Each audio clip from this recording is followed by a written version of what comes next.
twice. Florida Republican Congressman Carlos Gimenez. He voted twice for former Speaker Kevin McCarthy. Congressman, great to be with you. Is it time for Jim Jordan to give up on becoming Speaker? Look, I'm never going to give Jim Jordan advice as to what he should do, but obviously he had another day to try to convince people to come over his side, and it obviously didn't work. He actually lost a net 2 votes. I suspect that if we go to a third round, I think we'll probably end up with more people voting for somebody else. And so, he's got to take that, he's got to do the calculations himself and see what he wants to do, but I'm not going to give him any advice. I wanted to ask you about some of CNN's reporting regarding blowback that Jordan has gotten on his outreach to certain members. It's reported that he sort of put on a pressure campaign, including some form of intimidation. I read that you got some of that outside pressure. Are you concerned at all that not supporting Jim Jordan now could harm you politically down the road? I'm going to do what I think is right. I'll always do what I think is right. I've been a politician for close to 20 years.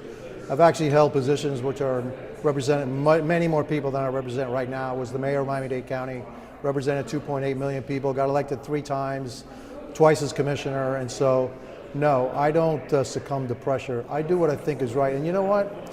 That usually works out in the end, and so I'm very comfortable where I'm at right now. If somebody tries to pressure me, then I go into the wind. I don't go against it, because what will happen is if you succumb to pressure, then all you're going to do is for the rest of your career, you're going to be pressured, and that I don't want to be. I don't want that to be part of my career. Have you had any conversations with him since that second vote? No, I have not. I had conversations between the first and the second. I told him exactly where I was. I've been in the same spot since for 2 weeks. I thought that what happened to Kevin McCarthy was a travesty. 8 Republicans joined all the Democrats to stop our agenda, and we need to get our agenda going again. And so we need to elect a speaker, or at least open this House. We need to get this House open so we can advance our agenda. On the question of getting the House open, you've spoken in favor of giving Patrick McHenry, the temporary speaker, expanded powers to move legislation, things like aid to Israel. Now, Jordan initially said that he wanted that voted on today. Is it fair to say that he's now daring holdouts to either elect him as speaker or to work with Democrats? No, I think what should happen is our our speaker designee should show leadership and actually put that measure and back the measure so that we can get all Republicans to vote on a Republican measure. That's what we need. I mean, you really should put the interests of America before self-interest. And when I was mayor in Miami-Dade, I had a cup in front of me. It was service before self. Service before self. That's the hallmark of public service, and so I would hope that everybody in here would put the interests of America before themselves. So you mentioned that McHenry is still backing Jim Jordan. It doesn't appear that, just based on the votes, that a majority of Republicans are right now in favor of expanding McHenry's powers. You could potentially get there by courting Democrats. Is that something you're willing to do? Make some sort of deal with Democrats to go that route and get the House open again?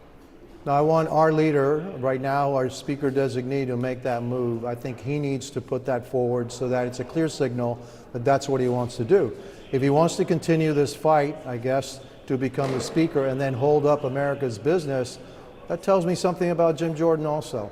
And so I would expect for him to say, hey, look, we can we know we have issues here, but we need to get America's business rolling, the Republican agenda moving, and so we need to give Speaker designee McHenry more powers. I expect that from him, not this whole thing, do we have to work with Democrats? I don't think we have to, and the only reason we would have to is somehow he's blocking that effort, and then what does that say?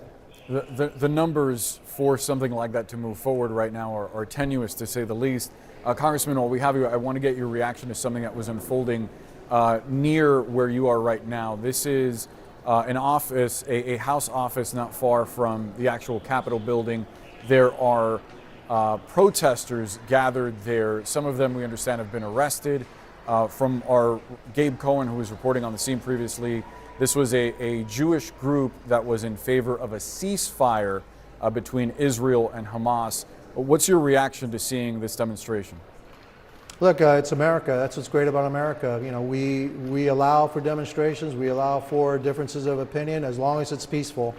And so I will support the right of every group here to demonstrate peacefully for what they believe in. Obviously, I don't agree with this group. I think that Israel has every right to defend itself.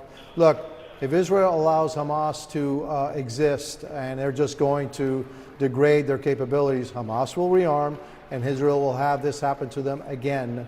The only way to defeat Hamas is to destroy Hamas. And so I support Israel, but I support these demonstrators' right to whatever point of view that they have, as long as it's peaceful. Congressman Carlos Gimenez, please keep us posted on any conversations you might have with Jim Jordan and if that move to empower Patrick McHenry moves forward. Thanks so much. Thank you much.